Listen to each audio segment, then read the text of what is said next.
All right, welcome to Press Pass with Chris. I am Chris Aguirre. I'm joined today by Kingsburg High senior Marissa Gonzalez, also known as Rabbit to her family and friends. So, Marissa, appreciate you joining me today. Thank you for having me. No problem. First of all, we got to discuss. Where did the nickname Rabbit come from? So when I was little, I started softball like 6U, and there was another Marissa out there, Marissa Montalongo. And just to tell us apart, because we'd always like look at the same time whenever anybody said Marissa, so we kind of got our own little nicknames. And I'd always be hopping around everywhere like an Energizer Bunny, so my mom kind of just gave me that nickname. And so ever since then, I've just been called Rabbit. It's always been my name on the field. Like if I'm out at softball, nobody calls me Marissa. If they do, everybody kind of gives them that funny look, like who's Marissa? So it's just kind of carried with me throughout like my whole career. And I feel like it's helped me to kind of like establish a name for myself, especially at camps. Like if I'm introducing myself to somebody, I'll say, "Hi, my name's Rabbit," and I'll be like, "Wow, that's like, how'd you get that?" And it's like a combo starter and an icebreaker. So I feel like it's helped me just kind of talk to more people, and like they remember me in like better almost, and they can put like a name to the face. So yeah, it's kind of where it came from, and it's just stuck ever since. It's basically my first name if you're like close with me or like my family. So yeah. Recently, you play on the Kingsburg High softball team. You're a senior there. Recently, you just broke your sister Jessica's home run record and her RBI record. So, when you hear accolades like that or breaking them, I mean, what's that mean to you? Especially that you broke your sister Jessica's record. For me, I feel like that was my one of my main goals in high school. My like very main goal was the hits record, but COVID kind of cut a season short, so I'm missing a couple of games, so that kind of hurt. But I feel like those were kind of my goals almost, and like it gave me something to look forward to. And it wasn't just like, oh, do your best. It's like, oh, if you do this every year, like you can accomplish that record or like do this. So it was always like, whenever I was put in the position to succeed, like put in a position by my teammates to like get the job done and I do it, it was a great accomplishment to get. And I feel like I almost forgot about it a little bit because my sophomore year I had a really great season, and like I hit I think 11 home runs, and like I almost forgot like what the number was because I was just going through my season, working every day. And at the end of the season, it was like, oh, you have 16 home runs. Like you're only a few away from breaking. And I was like, oh my gosh. And then junior year comes and I hit one, and I was like, oh my gosh, I'm so close. Like I could do this. And then COVID cut it short, and I was like, oh no, like this is like I gotta really put in some work my senior year. So I think I broke it against the Clovis game, and like when I hit it, I wasn't even like thinking about it because we were down 1-0. I think it was like the bottom of the first inning, and the other team had just hit a home run. And then when I hit it, I was like, oh my gosh, like we're tied. Didn't even think about it. And then my teammate was like, dude, that was like 17 or 18. Like you broke it. And I was like, oh my gosh, like I just did that. My mom was like, yeah. And then I was like, okay, guys, we gotta get back to the game. Like we're still in this. But yeah, I feel like it was definitely a big accomplishment for me. I kind of have like that, got that upper step on my sisters now, because I mean they can't really come back and redo their numbers. But like, I still got a few games left, like even like up to it. But I do have a little sister, so she might come in and break those. But I mean, she'll have 4 years, so she won't really be able to break my record because I did it in 3. So proud of those, and I feel like I don't know. I feel like I kind of proved myself almost, because I'm not the biggest kid in our family. Like I've always been kind of the scrawnier, small one, especially growing up. Like I had no body to me. I was just a little stick. So I feel like I wasn't even thinking about that. But by the time I started growing in like the 7th and 8th grade, and I hit my first home run and started getting to like better travel teams, better coaching, better hitting coaches, like I feel like I started to develop more, and I was like, wait, it's a realistic goal for me. So yeah, I'm super proud about that, and can't wait to see what my little sister does. So yeah. Now, you committed to South Carolina. That's where you're going to be playing softball, continue your softball journey. Both your sisters, your older sister Jessica, went to Dixie State and graduated from there. She played softball. Another one of your older sisters, Sarah, who you're in her room right now, I could tell by the Sarah on the background. She's currently at Bowling Green University, playing softball. So, I mean, how much advice did they give you, or how much inspiration did they give you, with making that decision, and just figuring out where to go to continue your journey? Yeah, well, growing up, I was kind of like stubborn little sister, and I wouldn't really listen to them. They give me little tips, and I'm like, no, like my coaches tell me this and tell me that, but like they have firsthand like what happens in the game and how to like adjust to it from like a player's perspective, not from a coach's perspective. Because I feel like a lot of coaches don't take into account that like player's perspective. Like they don't know how it feels to be like the softball player like in that position. So they've definitely given me like the real talks, if that makes sense. Like they're able to actually break it down. Like if I'm having a bad game, they're like, hey, like try this, or like if you're in a slump, like go do this. Like maybe you need a break. Like stop pushing. Like maybe try this different way. So definitely growing up, as I got older, I started listening to them, and I was like, okay, maybe they're all right. Like I think they know what they're talking about now. Like they're starting to go to college, and Jessica, my oldest sister Chris played softball, but she got hurt in high school. So then she kind of started like a softball path, and then Jessica started playing travel ball, and she kind of opened up the like recruiting world and like going to college and actually like wanting to further your career in softball. So I feel like she was able to like start the path for the family, if that makes sense. And she was brand new to it. Like my parents didn't know like about sending emails, like reaching out to coaches. Like they thought it just like happened. So Jessica definitely helped us get more of a grasp on like the softball world and what actually happens, and like how the LA teams have a lot more exposure, and like even up north teams. So I feel like she gave me like really great advice on how to get out there sooner and like kind of be seen more, if that makes sense. So she started and she went to Dixie, and then Sarah had a little bit more information on how the recruiting process works, how she can handle it. So I feel like both of them being able to talk to me like once it happened. I don't think either of them were home though when I did commit, but when I was going on visits and stuff, they'd be like, so how was it? Like how was it really? Like how were the players talking about the coaches? Like how did it just feel? Because both of my sisters, like Jessica, she said Dixie State was like a second home. Like, and it is. I've been there. It's like a little, it's like Kingsburg, but with just a ton of red rock everywhere. So I wanted like that same feeling that she had of like, wow, like this could be like my second home. So I feel like once I stepped onto campus at South Carolina, I was like, wow, like I love everything about it. I couldn't find a flaw. Like I wasn't like, I don't really know about this part. Like I just loved everything. And then I talked to my sisters about it, and they're like, well, it's up to you. Like you have to make that decision. Like list your pros and your cons, like all this. And so I feel like they definitely helped guide me through that. And I could use both of their personal experiences with like committing, recruiting, and all of that to help me. Because like I can still like have room for errors and like fix my mistakes, but like I wouldn't want to make that mistake of regretting where I go, and I don't at all. Like I'm so excited and I can't wait to get there. So I feel like they've always had a huge influence on just every part of my life, whether it's softball or just day to day. So We're filming this on Memorial Day, May 31st, 2021. I believe you're going to be graduating in a couple of days here from Kingsburg High School. So, I mean, the last year and a half in the world has been crazy, with COVID-19 pandemic. As you mentioned earlier, your junior season got cut short of softball because of the pandemic, had to cancel it. You weren't able to play. What was the last year and a half like, for you as a student and for you as an athlete, or just you as a person, not knowing if you were going to get to have a senior season of softball, a sport that you've loved since you were young, or, just not knowing, what was going on, if you were going to be able to go back to school. So just what's the last year and a half been like for you? I definitely say at the beginning when COVID all started, like it was kind of cool. It was fun. Like as a student, I was kind of happy about it because I was like, wow, I get like an extended break. I don't have to turn in work. Like they're not overflowing us with work over this 2-week break. And then like that period kind of got extended. It was like, oh yay, like we're having summer now. Like it's great. And it just slowly started to go downhill from there. And then you couldn't go outside. So I just felt like I was like trapped. And it was just the beginning of that like year and a half. It was kind of a struggle because I feel like as an athlete, like you're always out practicing or working out and just being on the field or being like socializing with other athletes. And I feel like it was just hard because I couldn't go to the gym. Like couldn't work off my steam out there. I couldn't go to the fields because I didn't even know if it was allowed because they wouldn't let anybody on campus because they wanted to keep it as clean as possible. So if we ever did like come back, they didn't want other people to be there like contaminating everything. So it was a struggle to figure out how I could get like stuff I needed done because I could hit in my backyard, but like when it came to like catching stuff and throwdowns and like my sister wanting to get grounders, like we can't really do that on the cement in our backyard or like the road out front because it's not the same energy and like the same atmosphere.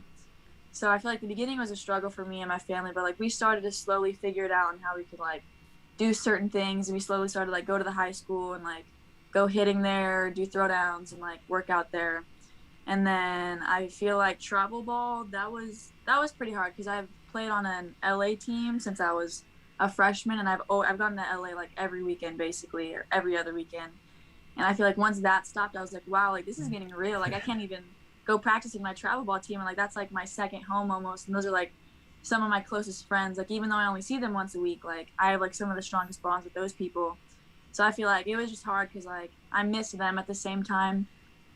But as the year went on, like we came back to school in October, and we were very fortunate because we live in a small town, so like we didn't have as many cases, or if we did, everybody had already had it, so they have like less likely to get it again. So people weren't really as concerned anymore because the people who have had it gotten it, and the people who haven't had it been quarantining the whole time, so like they're not going to be really exposing other people to it. So we came back in October, and it was kind of crazy. I was like, wow, we're like back. And even though it was only like 2.5 hours at school, because we have a hybrid schedule, we have people come in during AM and PM. It was just nice to like be back and have like that high school kind of atmosphere, and like be able to be next to people, talking to the teacher in person, because I feel like over the computer it's just completely different, and like online assignments, it's just like the online thing is just completely different than being in person, asking for help, like visually seeing it and getting to like write it down instead of typing it on a computer.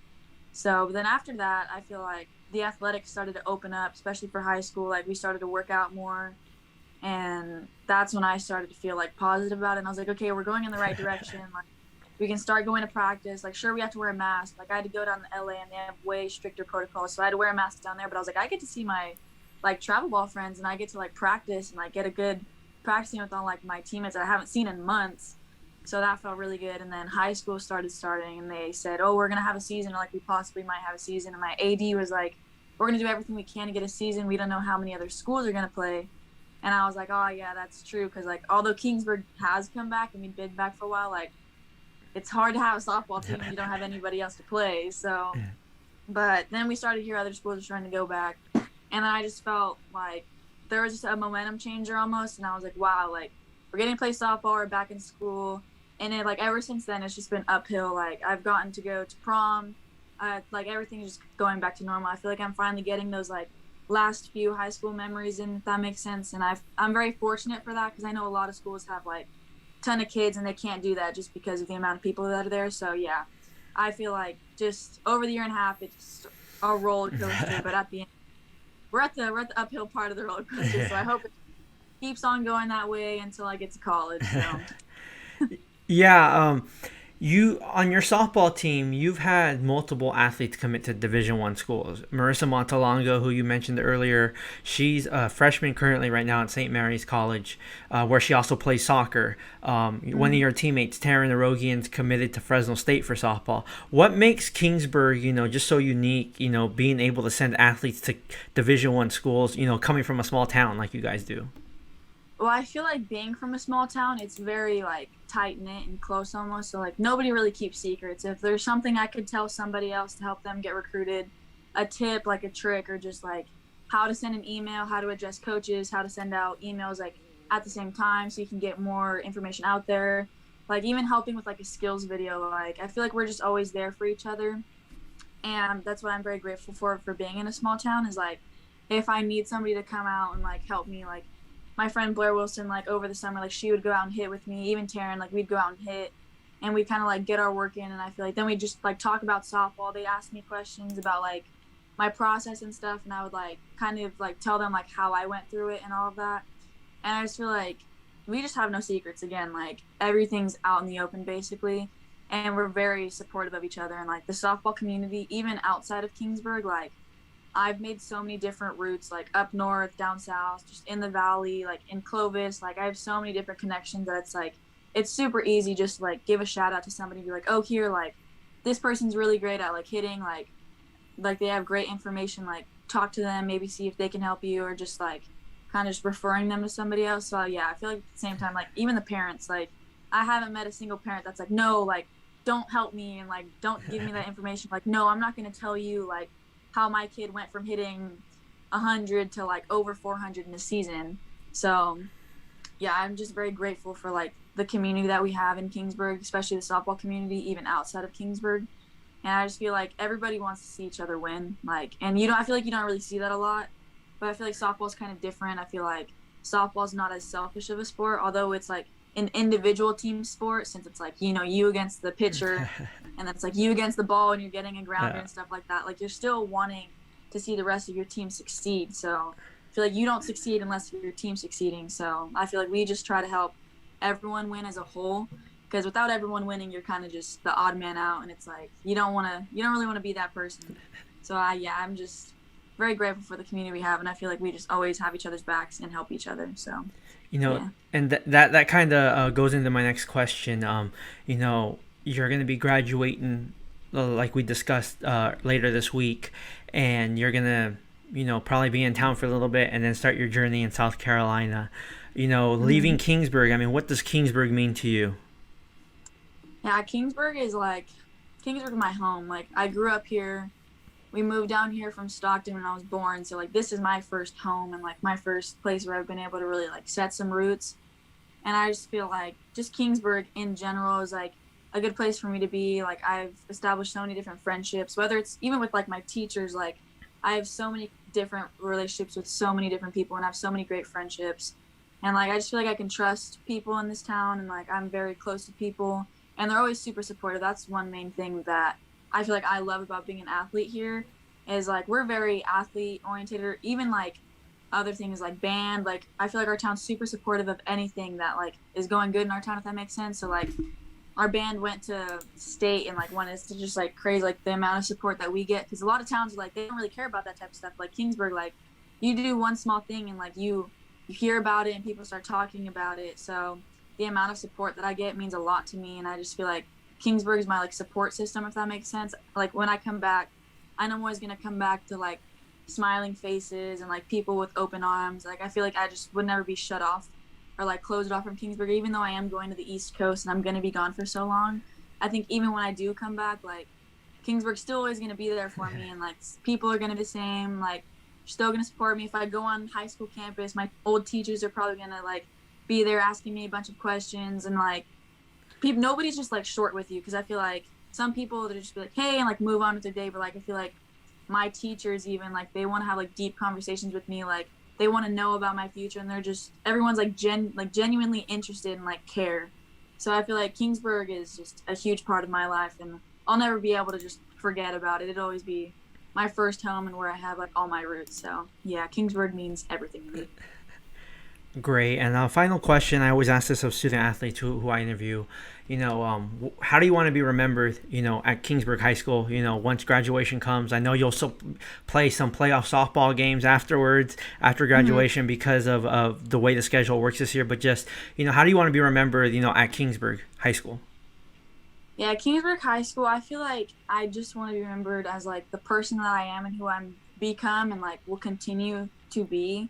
That makes sense. And I just feel like a lot of people overlook, like, the person and, like, who's, like, behind the gear and, like, the jersey and all of that. Because I don't know, softball, I feel like a lot of people just, like, kind of look at the numbers, look at the stats and the awards and all of that. And, like, at the same time, that's great. Like, I've worked hard for that, and I've done, like, all these extra things, like going to LA. So I feel like I've deserved that in a way. But at the same time, it's like some people will just look at only those, and, like, they won't really get to know the person behind all of that.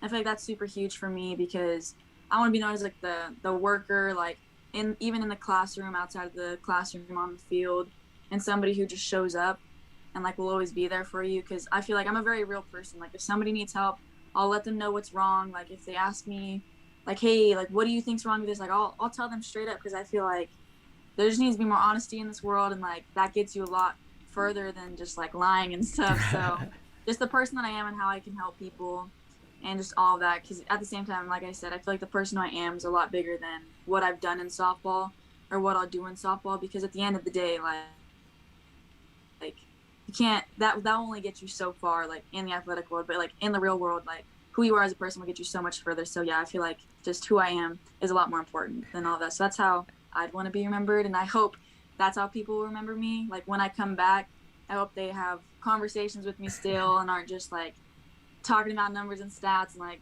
I hope they just have, like, those real conversations with me still. So yeah, that's probably how I'd want to be remembered. Well, Marissa, I appreciate the time. I know you got a softball game later today, but I appreciate the time, and thanks for coming on. Thank you for having me.